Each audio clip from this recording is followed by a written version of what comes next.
And welcome everybody. Another episode of Bubba the BatFlip, episode 124. Going to recap your week 6 FAAB action across the NFBC and much, much more. You find myself on Twitter at BDentric and my co-host as always on Twitter at BatFlipCrazy. Toby, how we doing, man? We're doing all right, Bubba. I survived a barrage of hate mail regarding my stances on Little League baseball, but I'm still here, so it's good. Perfect. That's great to hear. And your stances weren't wrong, so that's awesome as well. You got your fighting Phillies hat on. Is it because of Aaron Nola doing Nola things? Castellanos went deep. Is it JTR? What do we got going on here? I think I'm just hoping for JTR. I was going to wear my Reds hat because the Reds, after starting 3-22, are one of the better teams in the league since then. So I thought I'd go with my bold prediction that they were going to win the World Series, but I went with the Phillies instead, just out of selfish desire to encourage JTR to hit a home run. Good. Hopefully he does it. So far through 5, no home run, but plenty of time to go against the Mariners this evening. But as usual, folks, we're going to go through some FAAB results from the week that was, the week 6 FAAB action in FBC 12-team leagues. Go over our moves this week. I promise I'll remember to do that this go around, and much, much more with your listener questions and whatnot. So let's just get right into it, Toby. It gets fun right out the gate. It was, we thought it'd be massive Fabapalooza because there was a bunch of prospects up, but then like Duran was only up for a day. Royce Lewis is kind of questionable, but now he's, Correa's on the IL for at least 10 days. We'll see how that goes. But the main man coming off the waiver wire, Juan Yepez of the St. Louis Cardinals, picked up in every league, I'm pretty sure, 447 leagues, as high as 679. So some people come for one whole dollar, which is pretty darn impressive. In that setup. Actually, this is all game styles. Let's go online, like I talked about, Bubba. Do your job. And he's picked up 190 leagues, as high as 679, as low as $1 still. So someone got him for $1, but someone had to break the bank. He's been good. Hits in every game, multiple hits in 4 out of 5 games. Hitting great. But what's your thoughts on breaking the bank for Yepez? Yeah, I mean, you got to break the bank for somebody, I guess, right? Yeah. I mean, he's all right. He's playing every day, so that's a check mark in his favor.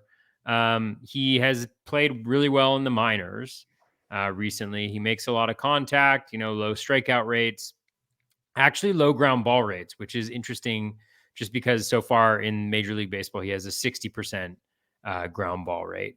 But like we only have, 24 plate appearances now after today. So it's always challenging to determine it, but low K rate, he's had some power.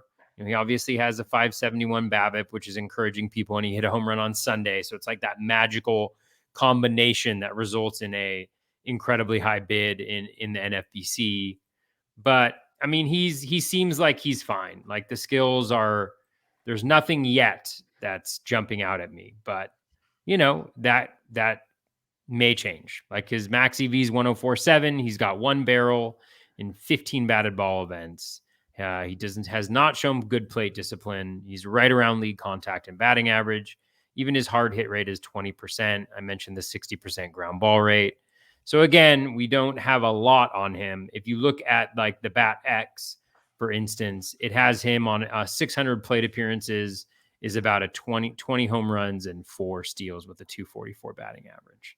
So, I don't see a huge difference between him and like Brandon Drury, except Drury has multi-position eligibility. But, he's a rookie and there's always a feeding frenzy for these guys. Yeah, quite the feeding frenzy. I did not get him anywhere. I'll just make that quick and to the point. But great in the minors, good power, not much speed, decent batting average. We'll see if it keeps translating. That's the old saying. Okay, he's proven he can hit, so now we're going to throw him some ungodly off-speed stuff. Let's see if he can still hit, make the adjustments there. So we'll see how that transition happens for Yepez. But it's interesting because there was kind of question marks of how long he'd stay up here. Would there be room for him? They're waiting for Nolan Gorman to come up because now that DeYoung got sent down, they're supposed to play Tommy Edman at shortstop, they're saying in early reports, which he didn't, I don't think, I think Donovan played at shortstop. So okay. We'll see how that plays out. There's a lot of ways for this one to go, but like that was everyone's rumblings on Tuesday. It's like, oh, they sent DeYoung down. Let's get Nolan Gorman up. But they didn't do that, but they're sticking with Yepez. Lots of fun stuff.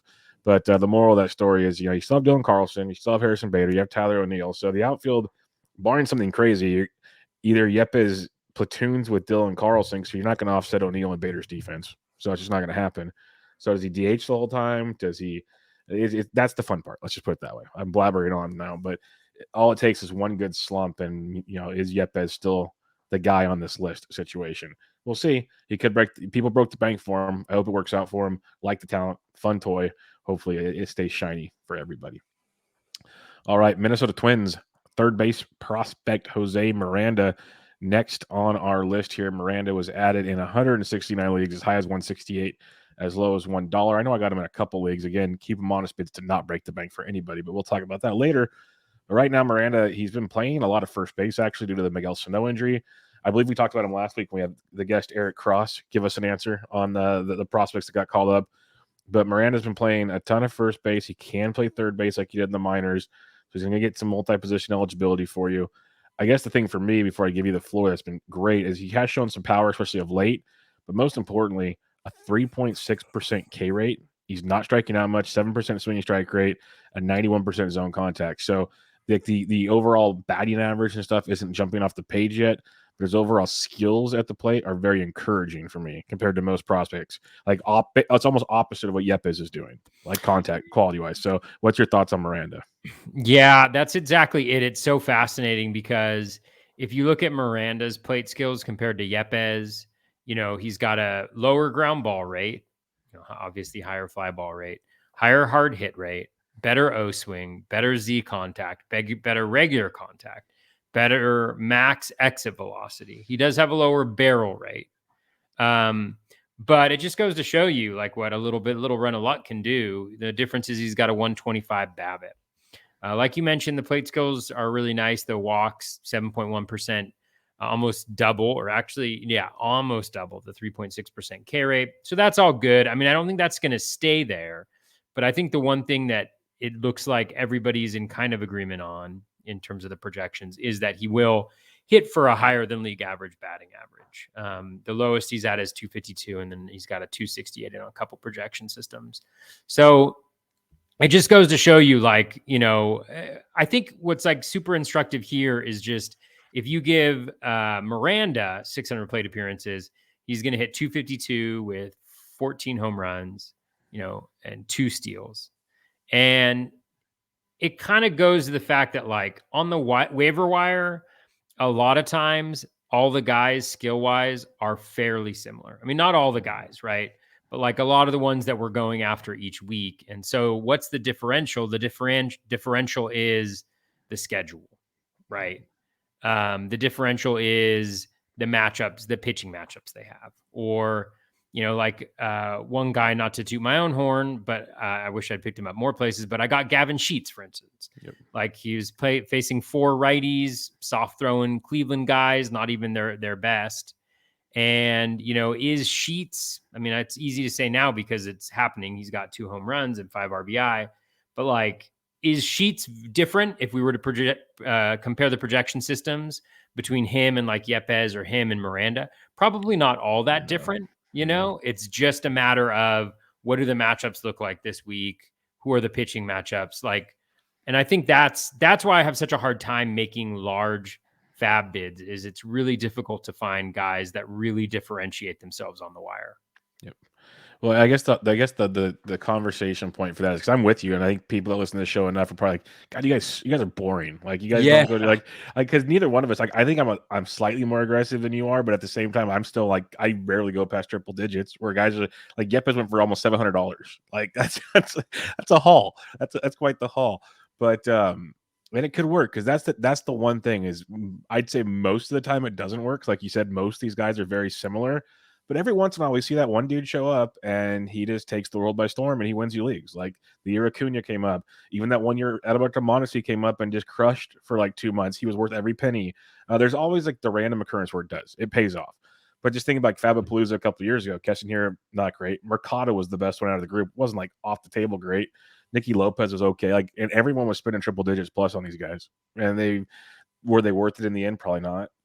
But I guess, and especially like we're talking OC, so you're going for the overall, so you're kind of shooting the moon. Like, can this guy show up and hit his 25 home runs and drive in like 70 or whatever?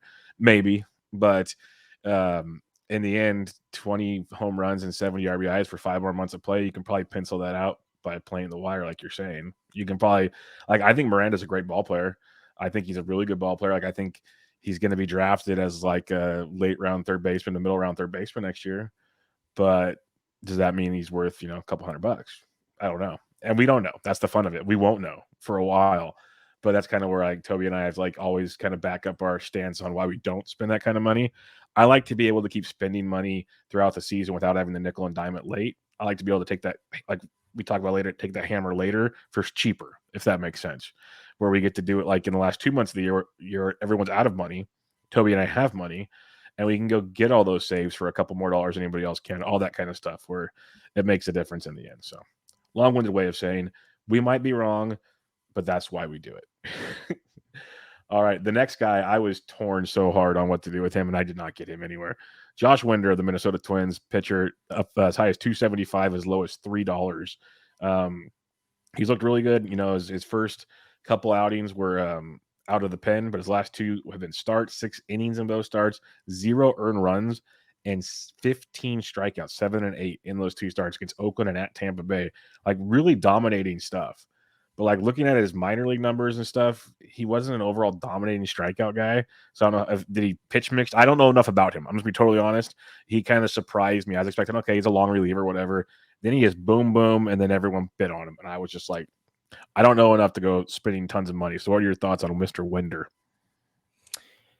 Yeah, I mean, I've liked him for a little bit. I picked him up in the dynasty league. I drafted him in the draft. Not like the first year player draft, but like just the draft that we have every year in a dynasty league. It's the second time I've had him on there because he is interesting. It's actually because I think on the Stuff Plus model for minor league pitchers, he actually came out really high. Last year after the Futures game, I think he had like the best Stuff Plus number there. And so I was a little bit intrigued by him. I mean, the numbers are really nice. The 24.7 K rate, 19.8% K minus walk, 12.9 swinging strike, 32.10 swing. He's not surprisingly, he doesn't have like a great fastball, so he's not dominant in the zone, 85.3, but right around league average. He has been pretty lucky. I mean, 182 BABIP, 83.3% strand rate, so that'll get worse. But he's been really solid. He plays in a good division for pitchers in the AL Central, and the Twins have been able to create these guys like Bailey Ober and Joe Ryan. I mean, they didn't create Joe Ryan. He's a Rays guy, but, they've been able to get a lot more out of maybe the stuff of a lot of pitchers. And I want to say, let me check just to make sure I'm not lying to everybody. Yeah. So he's throwing he throws his fastball only 34% of the time. He's got his changeup at 13.2%, slider at 39.3%, curveball at 13.5%. I think the challenge with him is, the time to grab him was, 2 or 3 weeks ago. Yeah. I mean, he went in most mains, I think 75% of mains last week. And I'm kind of kicking myself because I've been monitoring him. It's one of those things where you really like a guy, you really like their skills, but they don't have the opportunity yet. And you kind of wait it out and you wait it out and you wait it out. And even when you see the opportunity there, you're like, oh, well, yeah, if Sonny Gray comes back, he's out of the rotation. So I'm not going to go there. I'm not going to go there. I'm not going to go there. And then you're like, I didn't go there. Why didn't I go there? Like, look at, and now Chris Paddock might have surgery. Yeah, totally. So, I mean, he's got 2 pitches that are playing really well. The slider, 17.6% swinging strike rate, and that's the pitch he throws the most. Really nice in the zone. The O swing's at 33.9% as well. Changeup has a better O swing, 37.9%, and a better swinging strike, 21.4, and a better Z contact at 63.6. So again, he's one of these guys, not a great fastball, but he's got those 2 secondaries that can really elevate some of those skills. And he's clearly not afraid to throw it too often. And that changeup that I mentioned, generating an 89% ground ball rate, which, I don't know how many batted balls that is, probably like 5. But it just like, there's just enough there. There's just enough there. And coming up, he's going to get hit around in one of his starts. Maybe it's against the Astros this week, something like that. Bring that ERA back to a reasonable level, bring that whip up to a reasonable level. But I I don't see why he shouldn't have a good whip because he doesn't really walk guys. He gets chases on pitches outside the zone. He's relatively in the zone. And so, yeah, I mean, I like him. I got him, but only in an OC. I bet $9. I think he went for like 100 something in the main event that he was available in. And I just wasn't really ready to go there, but I could see why people would be interested.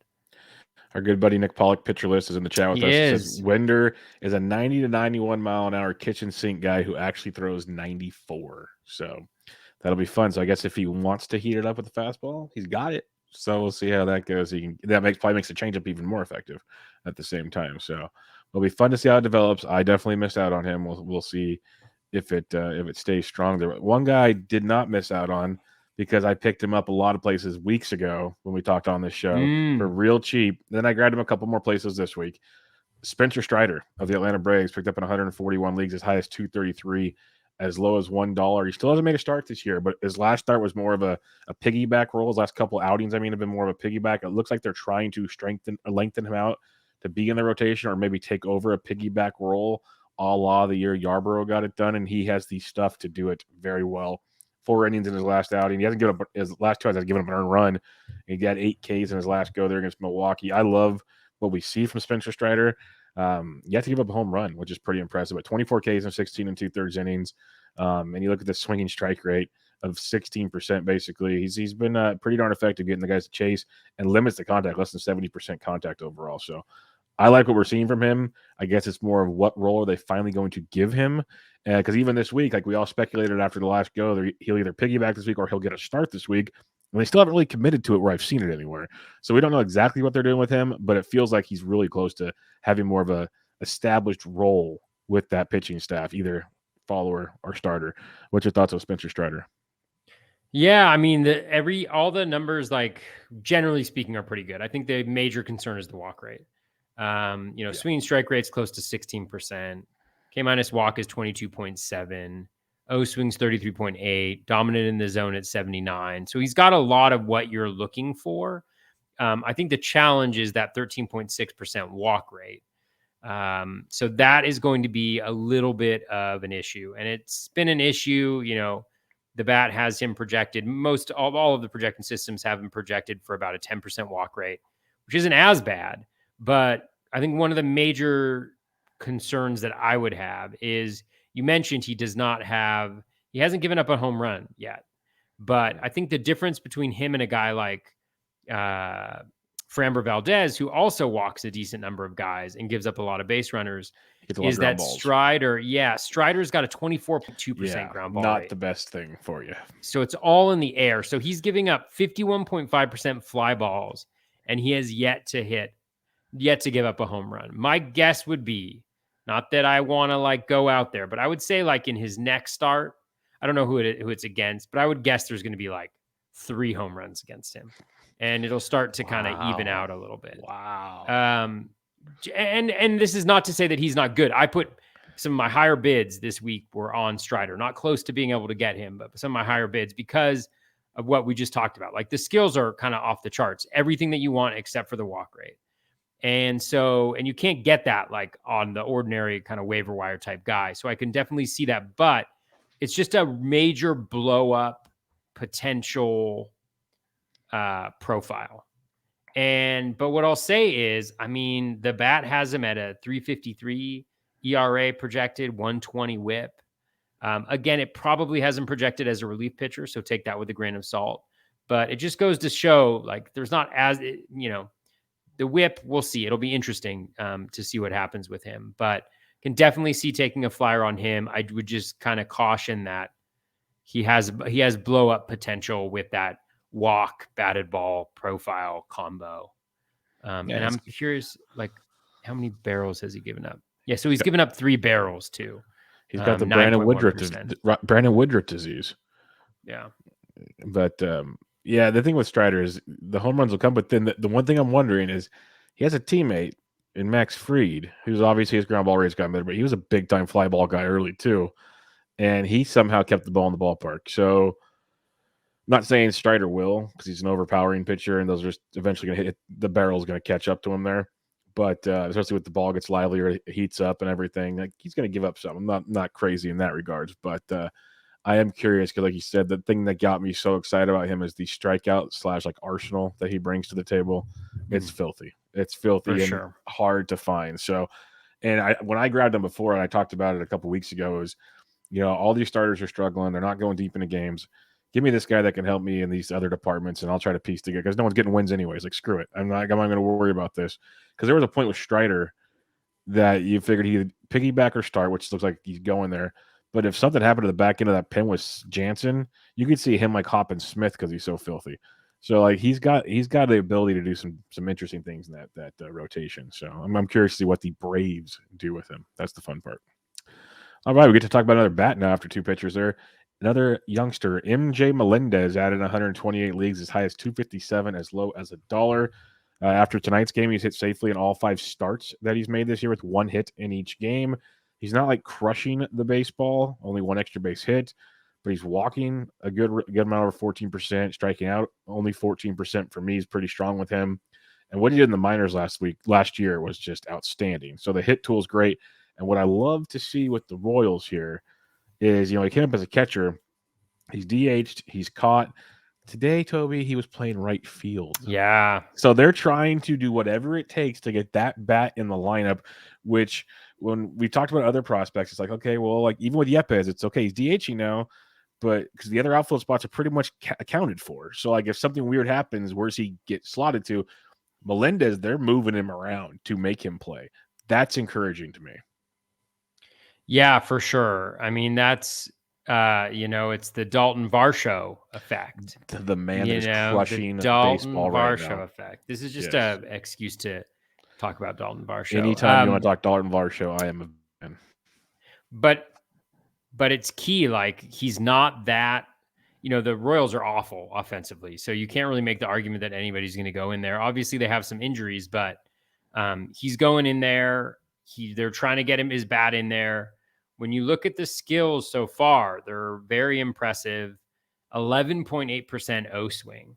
So just not swinging any pitches outside the zone. 100% in zone contact. 91% contact overall. Obviously small sample stuff. He doesn't have a home run, a run, an RBI, or a steal, but he's hitting 333. It's just 14 plate appearances. So it's not a lot, but it's hard to ask for more from just a plate appearance perspective. He also has a barrel. He's hit a ball 106.6 miles per hour. So a lot going on there. I think the key for him is, you can slot him in at catcher. I mean, if you look at his projection, 217 with 6 home runs and 2 stolen bases, with 23 runs and 23 RBI and 217 plate appearances. So just being, let's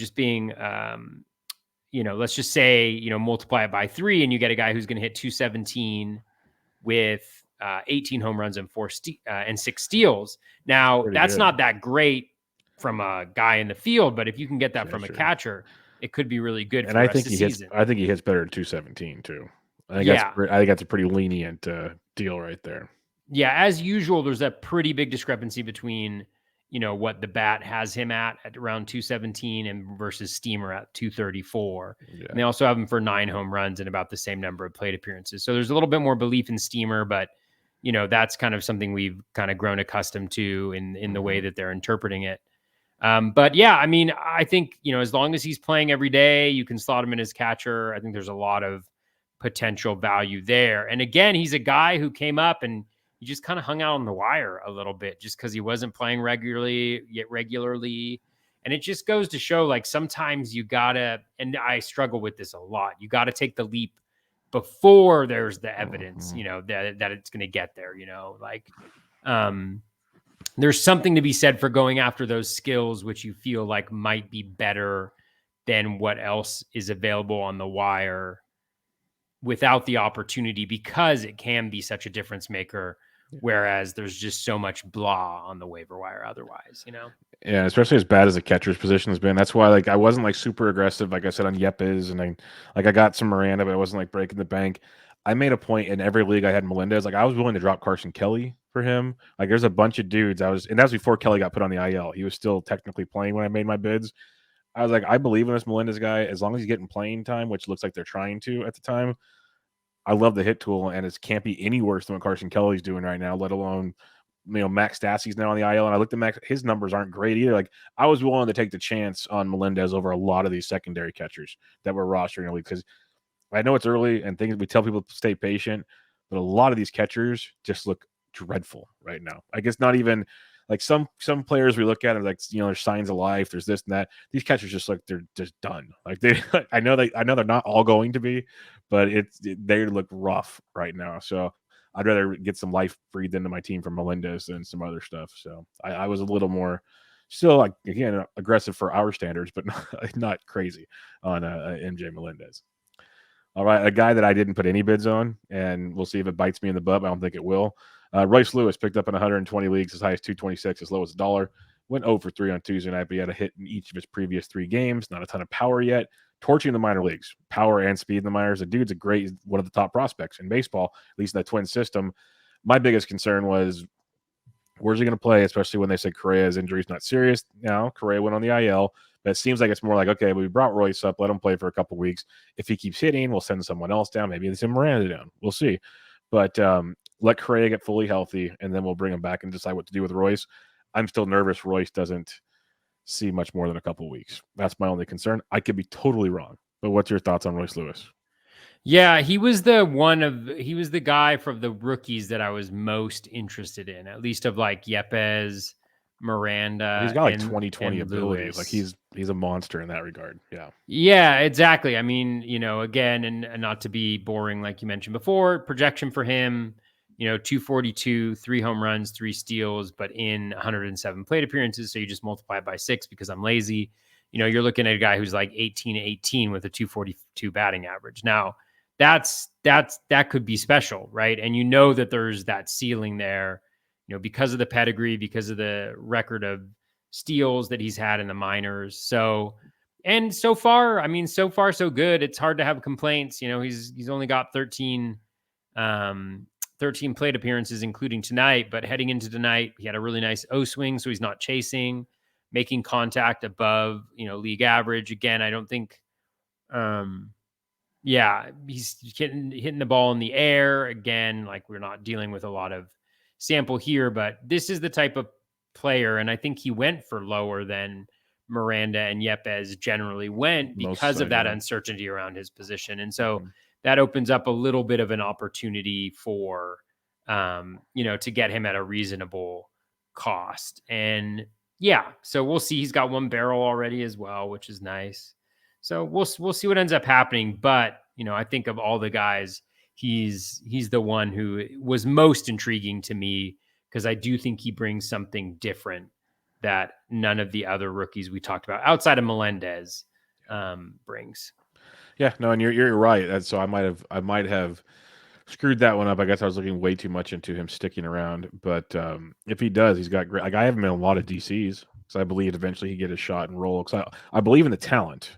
I guess I just wasn't believing enough in the playing time for the ads this week, and that's one of those that could bite me in the butt. Definitely could. But we'll see. We'll see. Time will tell on that one. I hope he does well. I really do, because he's one of those guys that we probably should have saw a couple years ago. Then he had the ACL injury and all. Like, he's a good ball player. And then when they sign Correa, you're sitting there going, okay, well, there goes that again. Like, it's just, they keep pushing him back. So it'd be fun to see Royce as just like baseball fan. Like, let's see Royce Lewis get some action out there. That'd be pretty cool. All right, a player that was added in 110 leagues, I believe, and that shocks me that Josh Rojas was available in 110 leagues, as high as 120, as low as 1. I know he was injured, so 12 teamers, you churn and burn and everything, but this is a guy in the preseason that people were like kind of quasi pumped about, especially because of his multi-position abilities. The dude's got a little bit of power, a little bit of speed. Dolph Hoghagen, Alex Chamberlain loves him. So Josh Rojas added in a ton of leagues. Again, it's like, well, I'll get your thoughts on Rojas, then I'll ask another question. But what's your thoughts on Rojas? Because I'm a Rojas fan. People have explained to me the reasons to be concerned with Rojas coming into the season, and I get it. I just think there's another level there that we haven't seen yet from him, and I don't know if we will. But I'm a believer in his skill set. Let's put it that way. So, what about you? Yeah, I picked him up a couple weeks ago in TGFBI, just because he was on the IL. I mean, that's the only reason why he was available in so many leagues. He was on the IL, and He came off middle of last week, I think. So yeah, I mean, he was available in one of my mains or one of my bigger leagues and 15-teamer, and I initially had a bid like at like in the 80s, and then I like thought a little bit more about it, and I just couldn't really do it because I just don't see a ton of upside with him. The batting average is decent, but the power is very limited. He's a Kevin Biggio all-star. Like his max exit velo. Those are mean words right there. His max exit velo in the last 2 years, so over 400 batted ball events, is 104.6. Last year he had 17 barrels, 4.8% barrel rate. So you could argue that if he gets lucky, he can get like 12 or 13, with the current skill set that he has, which 12 and 13 plus 12 and 13 is decent. And so I think that's why you go after him. Yep. I don't go that strong after him because, the projections like have him between 6 and 10 home runs and upwards of 12 steals. So if you were to hit that peak top projection of like 10 home runs and 12 steals, then that might be something. And obviously he could hit better than that because that's his median projection. So it could be better than that. And so I think it was good to be a little aggressive with him, but I wouldn't get too carried away because I just think it's a little tapped out. And I believe he's also maybe being platooned. I don't think he played against the lefty the other day. So I'd watch that a little longer. That might be more of a returning from injury thing because he hasn't been that platooned in the past. Yeah, and I'm looking at him. He actually has been better against lefties. Yeah, although I'd be his K rate is 5% higher. So it's mostly BABIP driven because of the number of plate appearances. He's got a 384 BABIP versus lefties. Let's see what his ISO is against lefties. Yeah, so he's got a lower ISO versus lefties, 116 to 123. His career slug is sub 400 on both sides. So yeah, I don't know. It's not super exciting, and he's hitting like 9th today, I think. Yeah, he usually ends up hitting towards the top of the order as the season went on last year. So I'm curious on how that shakes out as he's just returned from the IL.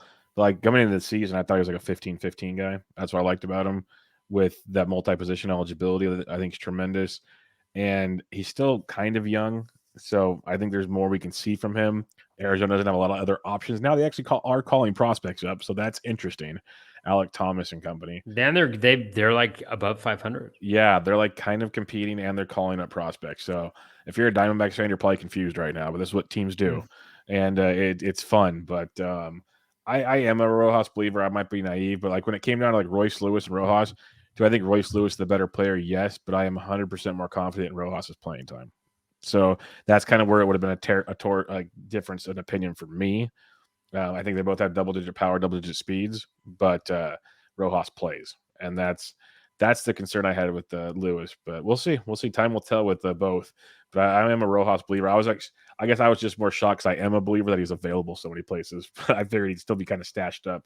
But no, he was out there quite a bit. All right, my guy. People are finally opening their. I've only written him up like 3 weeks in a row in different articles. Yadiel Hernandez added in 105 leagues, as high as 139. This dude is raking, and people are like, oh, he played 3 games in Coors Field. Calm down. Like he's been hitting the entire season. He only has 2 home runs. He has a stolen base. He's hitting 365 with a 439 BABIP. Not sustainable. I'm aware of that. But his barrel rate, his hard hit rate are outstanding this season. There are some holes still. I'm not going to say he's a perfect hitter, but we're seeing things. Even in the past, we saw him as a good batting average type asset with a little bit of pop. He's showcasing that in Washington. He's moving up the batting order up to a 4th and 5th pretty much the last like week to 2 weeks. There's a lot for me to like with Yadiel Hernandez, and more are finally figuring that out by adding him everywhere. But I don't think he's going anywhere personally. Like they average, it might drop down like a 280-ish thing or something, which is still very good for the rest of the season. But I believe we got something special here with Yadiel that'll be pretty fun to watch. Yeah. definitely very interesting. That's Toby's nice way of saying, I don't quite agree with you, Bubba. No. I mean, again, it's like the whole thing is like, man, this must be an annoying show where we rag on waiver wire fodder, But it's just like, I mean, 286 batting average, in his career. He has a little bit of pop, 12 home runs. So that 18 that you mentioned, like, well, not the 18 that you mentioned, but like 18-ish, maybe in 600 plate appearances, a few steals. He's got 8 barrels so far this year. He does have his highest max EV at 108. So that's encouraging. His highest hard hit rate as well. You mentioned the plate discipline getting better. The contact skills are fine. He hits a lot of ground balls, but that helps the batting average a little bit. So, yeah, I think he's totally fine as an ad, solid, playing every day. I don't mind him at all. I think the key with these guys, and, again, all these guys that are going, you'll notice all the guys that are getting picked up, the most on the waiver wire are guys with really high BABIPs. And like, there's a reason, because people didn't think these guys were good. And all of a sudden they've gotten good. And so the key becomes, can you not just pick up the guys who have the high BABIP for this last week or at the beginning of the season, because you don't get to keep those stats with you.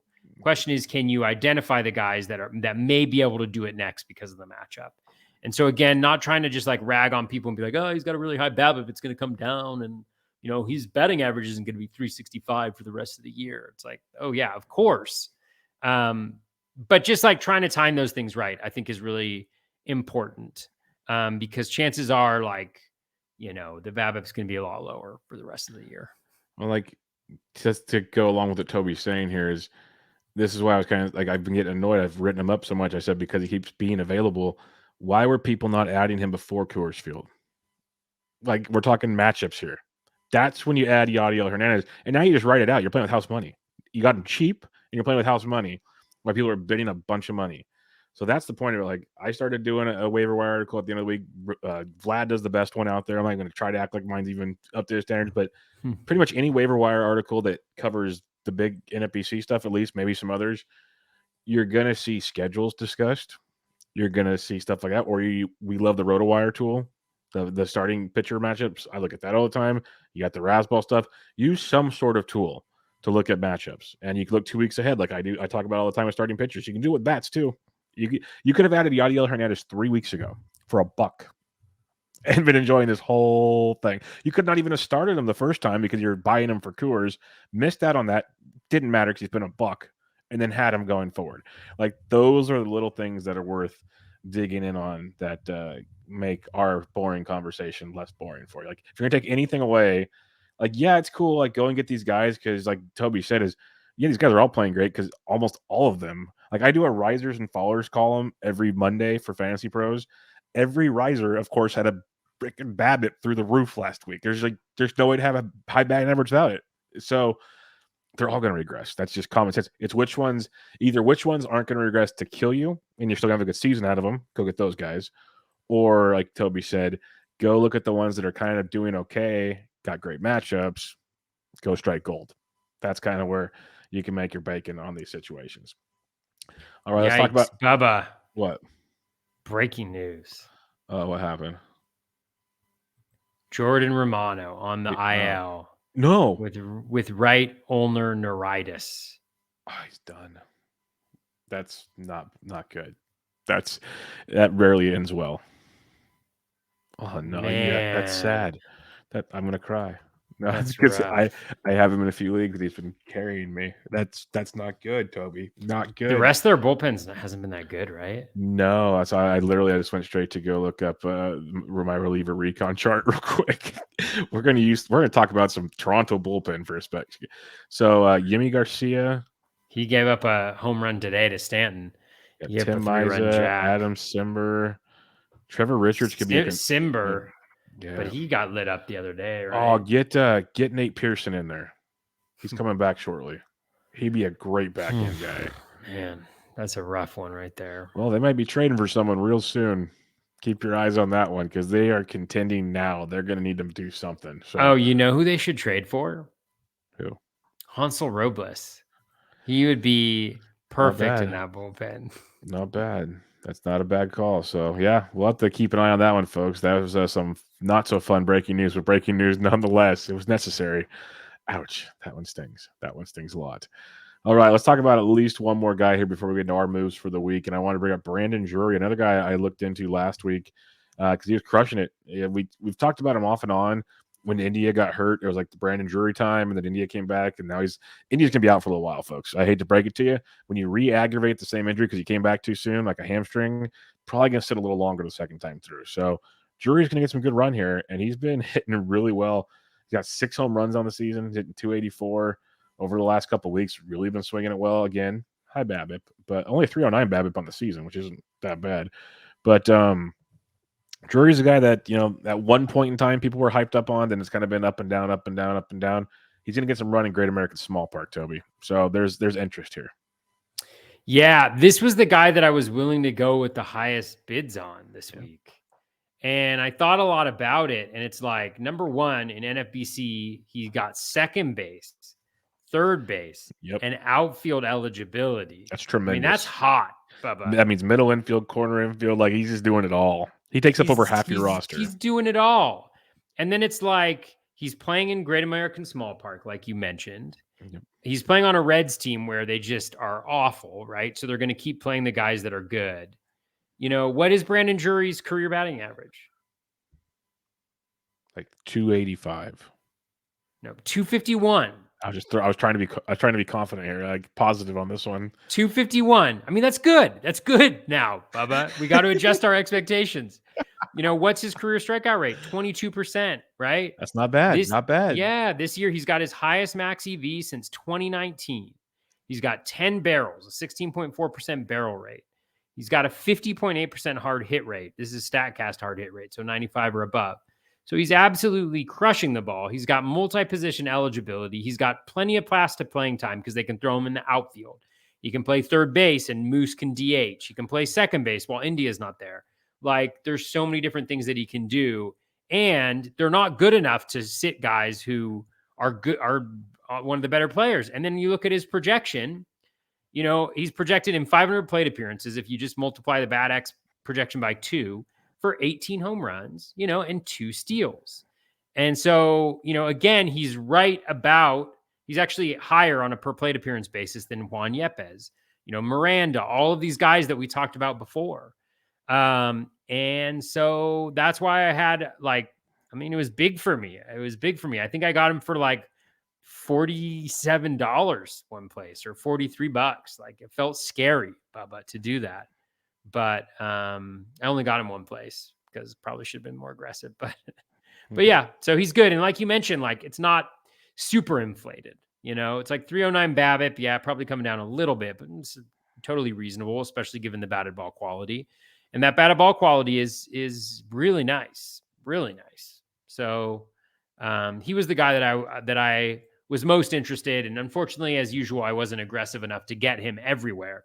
But I was able to slip him in a couple places. I think including on one of my teams that I feel like is going to be good once it kind of gets going a little bit. Perfect. Buxton didn't play today, did he? Nope, he did not. God, I am so annoying to myself. I didn't weekly, swap him in. The weekly Buxton game. But he'll probably play the rest of the week, so it's okay. Hope so. He's day to day. But yeah, I like the Drury. Drury calls fun. It's fun watching on Twitter too. So many people that have played this game for so long, and because I'm not kidding. Like, Drury at one point was like with the D-backs, like people were high on him, and then he couldn't do it, and it was like he was a platoon guy. Then he'd only hit lefties well. Like, there's a whole thing with Drury. Like, you were waiting for him to be good, but it just never really panned out. And this could be the moment where he probably won't be great, but he could be good enough for a while. So it's going to be fun to watch Brandon Drury get some regular playing time. So I am worried that India can be out for a bit. So we'll have to see that one. And then if Drury keeps hitting there, why not play him somewhere? Like, what's the point in not playing him over some of these other guys they're playing? So we'll wait and see there with Cincinnati. But who's the guy who used to be on the Blue Jays? I always confuse him with. He played on the Blue Jays and he played on the White Sox. And he was he had one really, really good year. What position? He was like a rookie. I think he was infield. I think he was similar to Drury. Like, he played. Oh, I know you're talking. Gordon Beckham. No, not Gordon Beckham. Oh. He was the White Sox. It was he had a rookie season that was just off the hook. And then he just faded.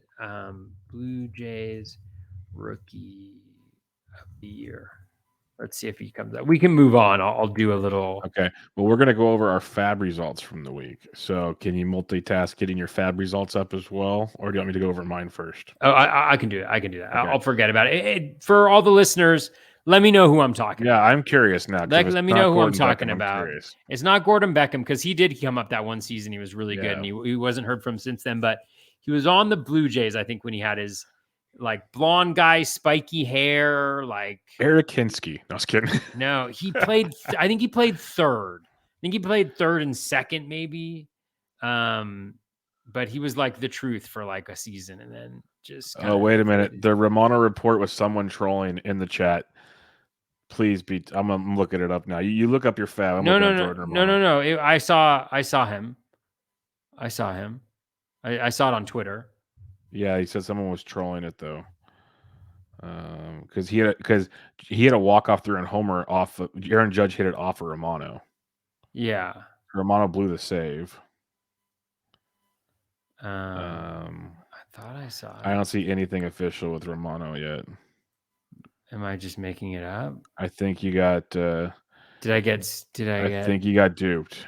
I think because I'm scrolling through all Jordan Romano stuff. I've gone through multiple scrolls and there hasn't been one injury thing yet. Man. I feel a lot better now. Thank you. Man, I'm sorry. Thank you, James. Yeah. Kudos to Reed Detmers for probably throwing a no-hitter on my bench. All right. Who you got in FAAB this week? Oh, man. I got trolled. Yeah, you got trolled, it looks like. Wow. It's okay. I'll forgive you. Where did I see it? I know I'm scrolling. I don't even see that one yet. Oh, man. Maybe. Yep. Okay. Huh. All right. Who you got in FAAB this week? All right. Sorry. I got distracted here. All right. Going for the FAAB Palooza here. All right. So we got this week added Jed Lowry, dropped Corey Dickerson, added Brady Singer, dropped Ryan Yarborough. And here's my galaxy brain of the week. I picked up Ryan Brazier everywhere with the Red Sox. I thought he might get the next save chance. Pitched in the 6th inning today. So dropped Hansel, who gave up a run, I think, in the 7th. And then picked up Rich Hill, dropped Luis Torrens. A lot of Lowry. I was joking around with people. I have a lot of unprotected Jed Lowry this week at second base, which is not a good feeling. You do not feel good when you have unprotected Lowry on your team. There's a RotoWare t-shirt. Brady Singer dropped Carlos Santana, added Jed Lowry, dropped Miguel Rojas, added Gavin Sheets, dropped Corey Dickerson, added Ryan Brazier, dropped Hansel Robles. Get used to hearing that one, folks. Added Brandon Drury, dropped Ryan Yarborough, added Brady Singer, dropped Matt Brash, added Tucker Barnhart, dropped Luis Torrens, added Ryan Brazier, dropped Hansel Robles. Next one. Added Ben Gamble, dropped Miguel Rojas. Added Jed Lowry, dropped Abraham Toro. Added Ryan Brazier, dropped Josh Staumont. What a wonderful podcast we had with Josh Staumont. Yeah, the Josh Staumont for sure. Yes. And then in this one, I added Matt Strom as well, I guess, and dropped Hansel Robles just to make sure I had every arm in that godforsaken bullpen.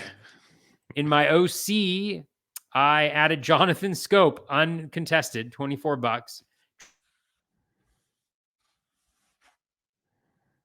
Dropped Josh Lowe, added Josh Winder, dropped Andres Munoz, $8 uncontested. And remarkably, Ryan Brazier dropped Hansel Robles, $1 uncontested. Ryan Brazier in an OC. I cannot believe it.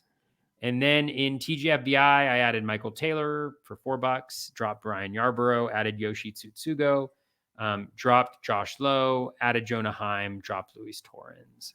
And finally, the league that we have together with Barf, it was added Brandon Drury, dropped Miguel Rojas, added Ben Gamble, dropped Luis Gonzalez, added Yoshi Tsutsugo, dropped Frank Schwindel. That was it for me. All righty. Let's go through TGFBI. I didn't win a bid this whole week. Fun. Okay, there we go. I didn't think so. There's a couple leagues I didn't do a whole lot, but not because I didn't want to, just because I didn't win. OTW listener got Spencer Strider, dropped Hunter Green. That was one, got him for $42. Barf, the league we do have together, as you mentioned. This one sucked. I lowered my bids, not knowing he was this hurt. But I got Edward Oliveros, dropped Ryan Yarborough. So I know I got to kept Yarborough anyways, but Eddie O's gone after this week. Just playing on that one. But then I went and got Paul Sewald and dropped Michael Lorenzen.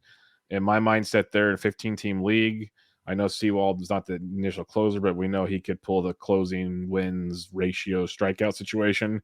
So there's lots of leagues in that 15-team where I'll use him. I only got him for $13, so I'll take that as a possibility there. One of my OCs, I got Tyler Wells for $9, dropped Michael Lorenzen. That worked out well so far. Nice. OCQ, got MJ Melendez, dropped Zach Collins. I got Melendez for 42, runner up of $1. That was fun. And then I got Jose Miranda, dropped Tyler Naquin, 41 for 13. So I got those two in that OCQ. Different OCQ. Got Miranda. I did a lot of dropping of Joe Adell this week, folks. It was sad and cleansing for the soul at the same time. Got Mike Yastrzemski, dropped Tyler Naquin. Added Cal Quantrill, dropped Michael Lorenzen. Didn't play Quantrill this week, thank God, because he was originally supposed to have a two-step. Then that changed, so I avoided that fun. One of my OCs got Yadiel Hernandez for 16, dropped Joe Adell. My Sadie. Bubba, guess what? What? Reed Detmers 1 out away From a no-no? From a no-hitter. Yeah. All right. Well, I got two more leagues here. The OC got Chad Pender, dropped Joe Adell for $8. Chad Pender, 9 games, baby. Yep, $8. I'll take my chances there. And then on my final OC, Nick Pivetta dropped Kyle Hendricks. That didn't turn out so well. Added Yaz, dropped Naquin. Added Sheldon Noisy, dropped Joe Adell. The Sheldon Noisy for Adell, the unicorn $12 bid, but $12 runner up. So that's always fun as well.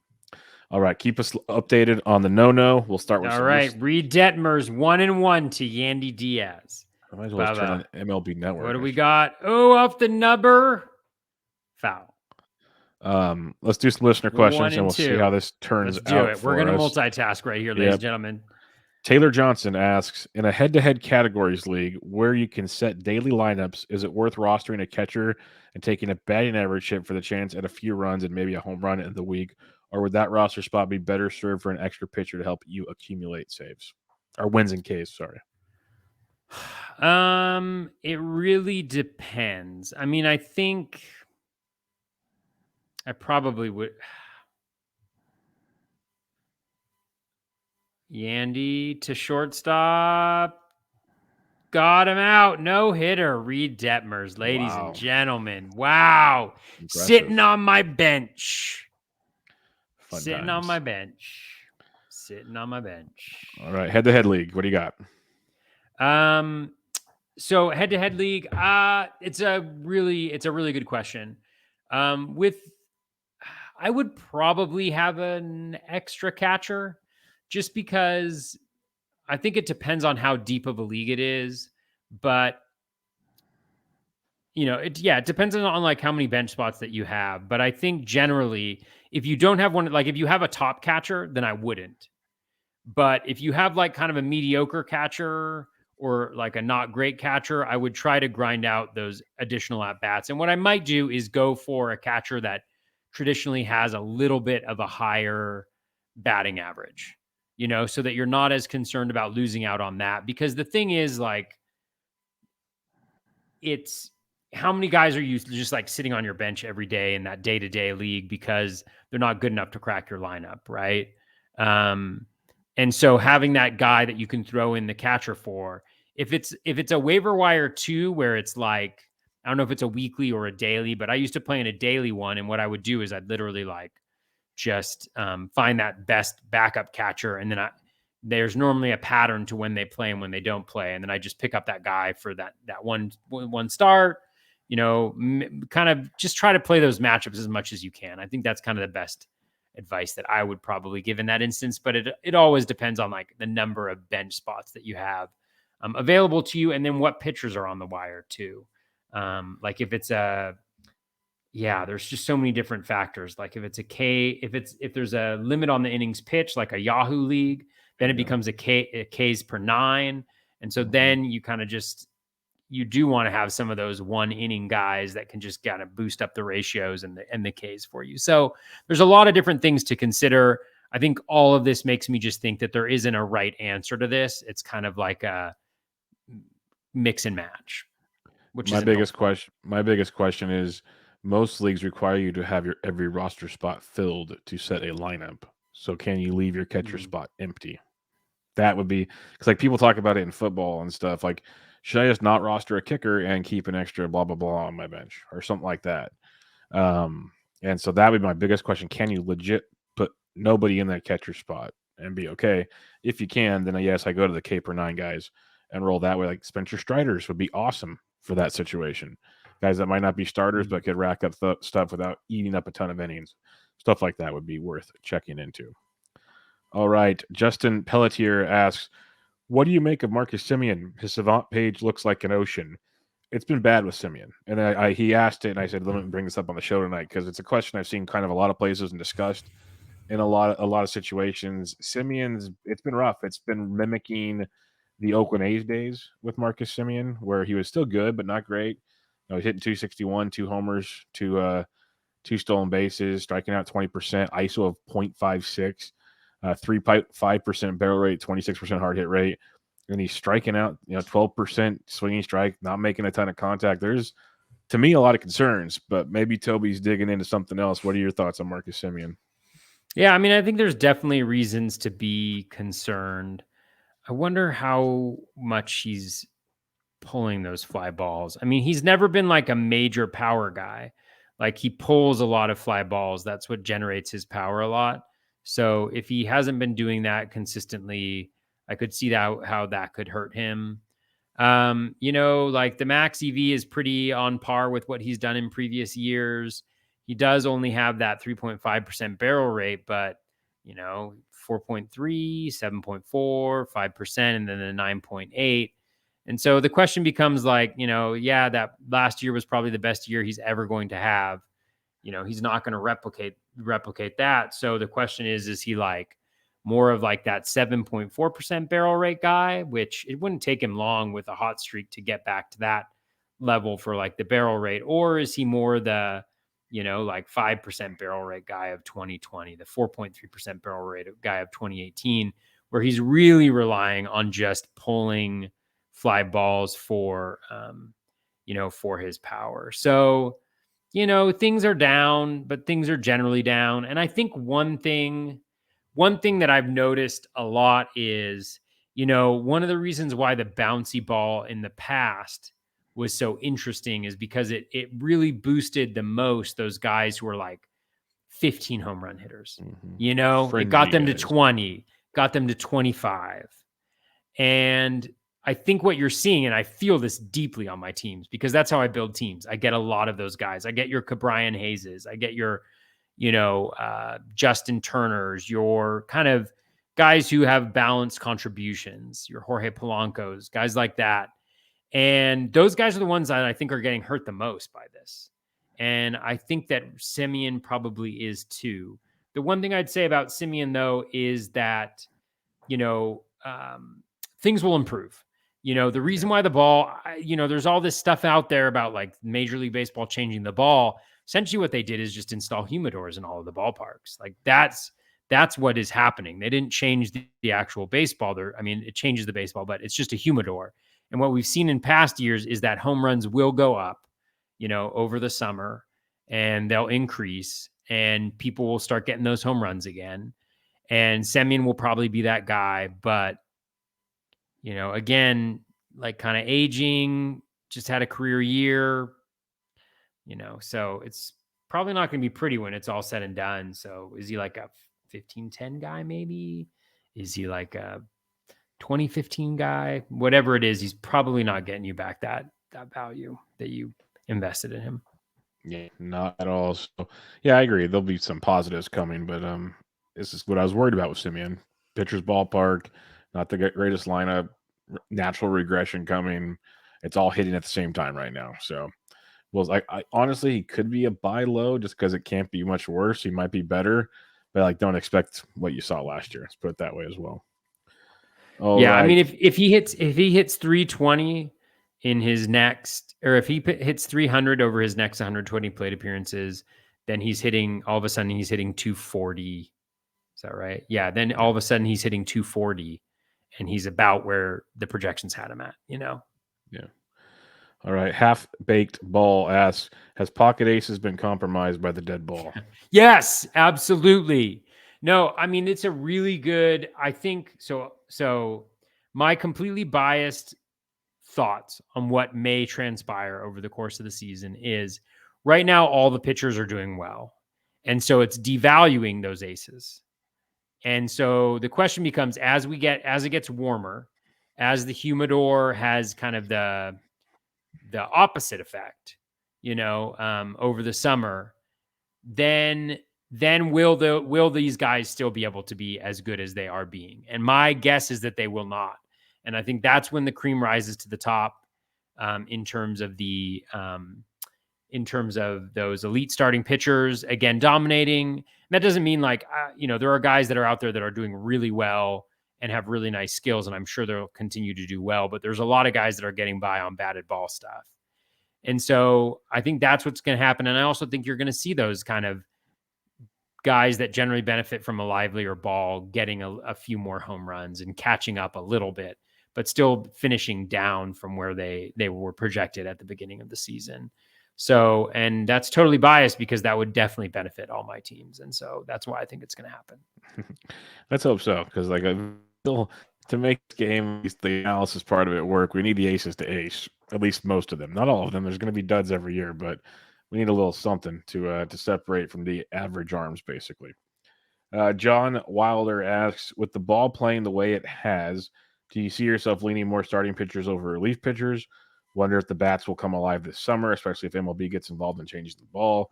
Try to build the lead in Ks and wins before the offense heats up. I could see that angle. I've heard some other people talk about that. Add as many starters as possible before the conditions change, then go like your Paul Sewalds of the world and stuff, and see where things go. I'm kind of playing matchups, not trying to overthink it, but I see the angle. I definitely see the angle. So how do you go about it? Yeah, I definitely think there's definitely some credence to that.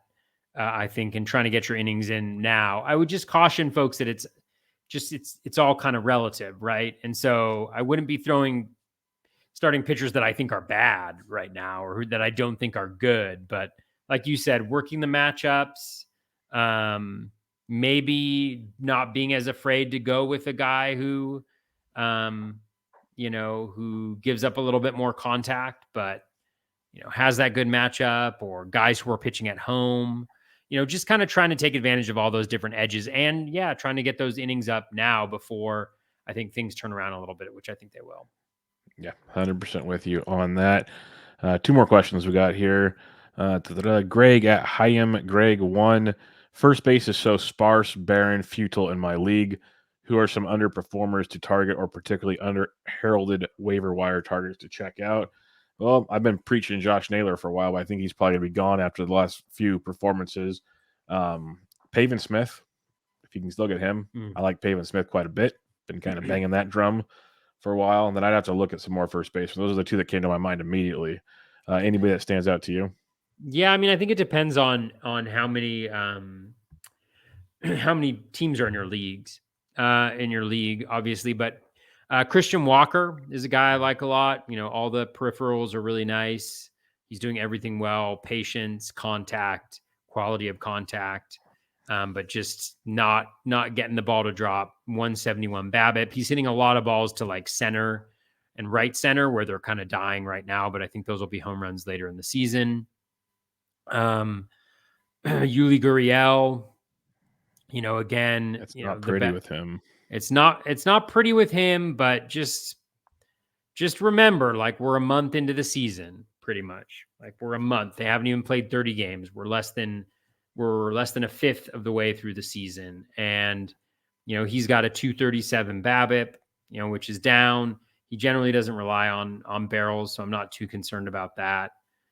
Still getting that position in the lineup. So he's a guy, I would say, even Votto, like when he comes back, not being afraid. Yandy, Diaz, if you're looking for batting average, more walks than strikeouts.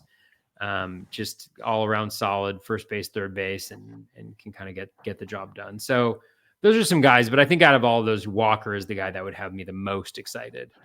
A couple others I'd mention, since we keep talking matchups, if the Rays have a lot of righties on tap, G-Man Choi is a great one to target in that scenario because you have to play him in and out, but that's one guy to look at. And then one I would look at for sure with Frank Schwindel getting sent down, see what the Cubs do with Rivas.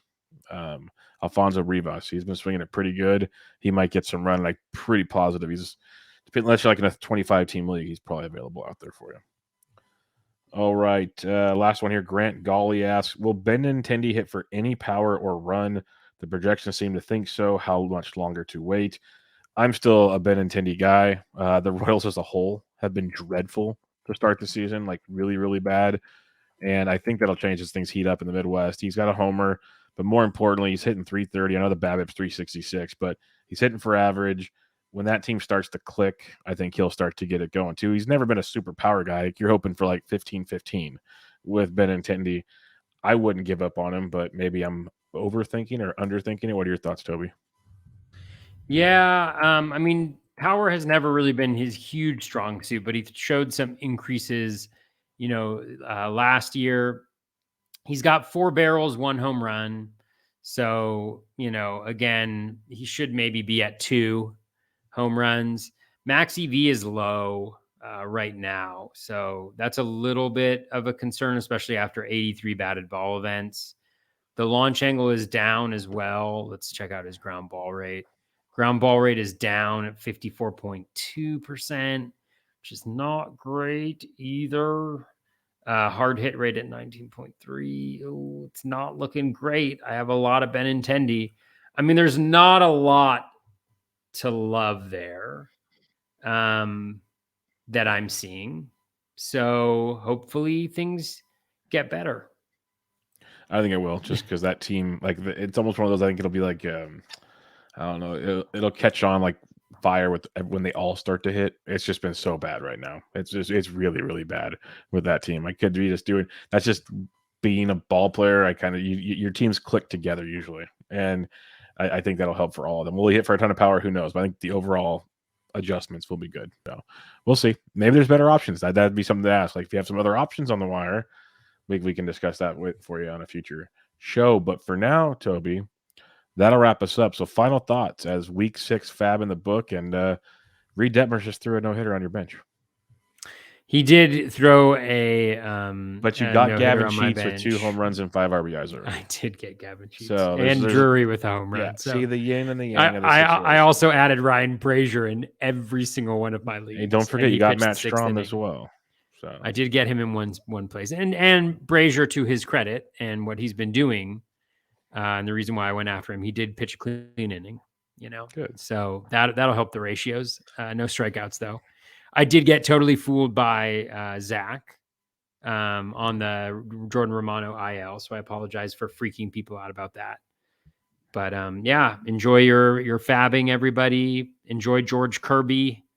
I assume it'll take about $400 to get him, depending on how well he pitches. Yeah, what did we say? I can't remember who tweeted. I think it was Medica tweeted out that he was available in one main event league and he went for like 470 something or something like that. Yeah.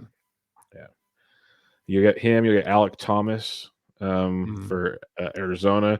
There's gonna be a handful of prospects yet again. So I think you guys will know our philosophy on this, but do what you got to do and see where it takes you. But as Josh says in the chat, Naylor's been crushing. That is correct. Very happy with that. But fun week. Another good week in the books. FAAB is interesting with all these prospects and speculations. And man, I meant to put it over in one. Okay, I'll just pull it up real quick. I meant to mention this with the FAAB results this week, and I totally botched it, but it was in one of my OCs. So I got here it was right out the gate.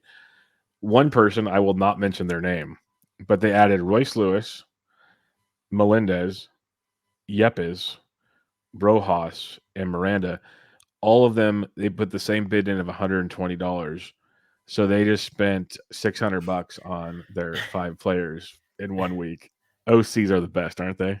They are. That just I forgot. I wanted to mention that because it just like sums up just how stupid they are. But it's fun times. Fun times as always. We'll do it again for you guys next week.